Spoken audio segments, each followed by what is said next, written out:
हाज़रीन ग्रामी, William Shakespeare का कौल है कि जिंदगी हर शख्स को अजीज है, लेकिन बहादुर इंसानों के लिए इज्जत जिंदगी से भी ज्यादा अजीज होती है।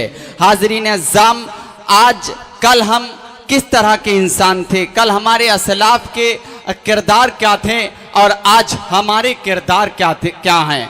हाज़रीन ग्रामी, आज एक भाई दूसरे भाई के खून का प्यासा है। आज मनसब परस्ती खुदगर्जी के लिए आज कत्ल गारत आम हो रहा है। हाज़रीन अज़्ज़ाम, हज़रत अली रज़ी अल्लाह ताला अन्हु का कौल है कि माशरती कुफ्र के माहौल में तो जिंदा रह सकते हैं, लेकिन जुल्म के माहौल में बाकी नहीं रहते। जुल्म का नमूना फिरौन था, गर्क हो गया। दहशतगर्द नमरूद था, मिट गया।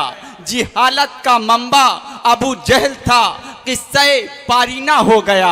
ये हकीकत मुसल्लमा है कि जालिमाना माहौल समाज के जौहर को दबा देता है और गैर मुतवाजिन माहौल बर्बरियत को हवा देता है। मुअज़्ज़ज़ सामईन, वालिदैन के तौर तरीके, असातिज़ा के सलीके, उस्ताद की गुफ्तार, बड़े बड़े रहनुमाओं का किरदार, ये सब मिलकर माशरे का माहौल तरतीब देते हैं। माएँ अपने बच्चों को अगर सच्चाई का दर्स दे तो बड़े होकर शेख अब्दुल कादिर जिलानी कहलाते हैं। मीर हसन जैसे असातिज़ा के नक्शे कदम पर चलकर इकबाल जैसे हक परस्त बनते हैं। उसूल परस्ती और इंसाफ में ढलकर फारूक आज़म बनते हैं और गुलामाना माशरे की कोख से नंगे दीन नंगे मिल्लत मीर जाफर और मीर सादिक तो जन्म ले सकते हैं, लेकिन कभी टीपू सुल्तान पैदा नहीं हो सकते।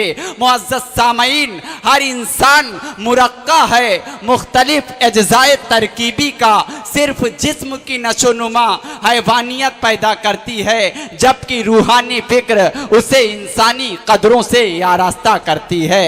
हैवानियत के माहौल में से बेताब अली हिटलर, चंगेज खां और हलाकू जैसे निहायत मकरूह अशखास निकलते हैं, जबकि रूह परवर फजाओं में हजरत बिलाल, हैदर कर्रार, मोहम्मद बिन कासिम व वलीउल्लाह मुहद्दिस दहलवी जैसी हस्तियां नमूदार होती हैं। अजीज साथियों, आओ उसूल तय कर लें कि याराना माहौल से इज्तनाब करके अमानतदाराना और मुनसिफाना माहौल को फरोग दें। फिरका परस्ती के अफरीद को पूरी कुव्वत से कुचल देना है। मुझे यकीन है कि पाक और पाकीज़ा माहौल से ही इकबाल के शाहीन जन्म लेंगे। यकीन जानिए यहीं से कायद ज़ुहूर पजीर होंगे कि तेरे उसूल को अपना निज़ाम लिख देंगे। हम एक चिराग अंधेरों के नाम लिख देंगे। तेरे उसूल को अपना निज़ाम लिख देंगे। हम एक चिराग अंधेरों के नाम लिख देंगे।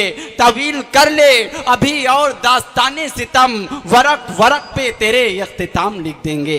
हाज़रीन ग्रामी, आप हजरात के महबूब नाज़िम मुशायरा मोहतरम नदीम फर्रुख साहब, आप हजरात के रूबरू हैं। जहाँ तक मेरा ख्याल है कि शुराए इकराम भी हमारे डाइस पर तशरीफ़ ले आए हैं। हमारे मेहमान खुसूसी, जैसा कि हमारे फैज़ानुर रहमान उर्फ बबलू साहब ने मुझे इत्तला दी कि हमारे मेहमानान खुसूसी मोहतरम जनाब राकेश वर्मा साहब इंशाअल्लाह 10 मिनट में आप हज़रात के डाइस पर होंगे। उसके बाद इस मुशायरे का बाज़ाब्ता तौर पर आगाज़ कर दिया जाए। अब मैं ये चाहता हूँ कि उस शख्सियत के हुजूर पहुँचा जाए जो आप हज़रात जिसका बहुत ही बेकरारी के साथ इंतज़ार कर रहे हैं। हाज़रीन ग्रामी, जैसा कि हम सब जानते हैं कि कुदरत ने आसमान पर चाँद, सितारे, ज़ुहल, मुस्तरी, अख्तर, अंजुम, कहकशा वग़ैरह बनाए और अल्लाह रब्बुल इज़्ज़त ने हर सितारे को नूर बख्शा।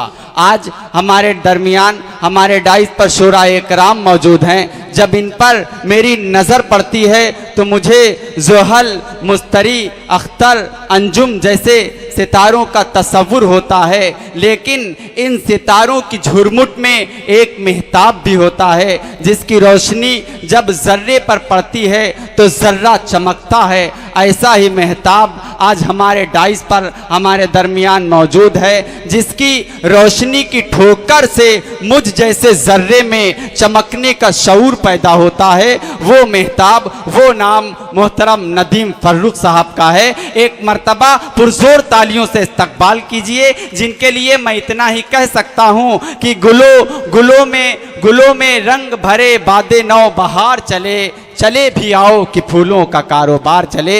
एक मर्तबा पुरजोर तालियों से इस्तकबाल कीजिए आपके महबूब नाज़िम मुशारा नदीम।